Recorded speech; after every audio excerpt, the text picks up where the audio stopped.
கிளி வந்து எல்லாத்தையும் என்னதை குறிச்சிட்டு போனோன்னு என்ன செய்யறான், திரும்ப பார்வன் வந்து ஏதாவது ஒரு கஷ்டம் வந்தாங்கன்ட்டு அவன் நல்லவன் ஆயிடுவான்.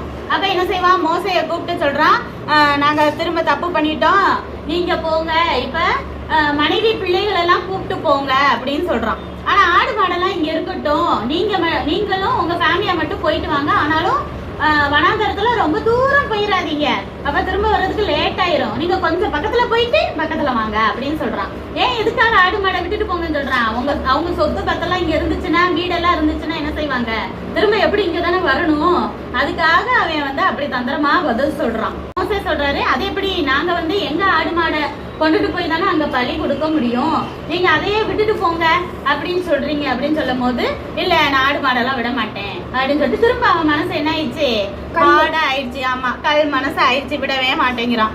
அப்ப தேவன் வந்து அடுத்து என்ன ஒரு வாதை கொடுக்குறாருன்னா, கார் இருள், அதாவது ரொம்ப இருட்டாயிரும், இருட்டை விட டார்க் இருட்டுன்னு சொல்லுவாங்க.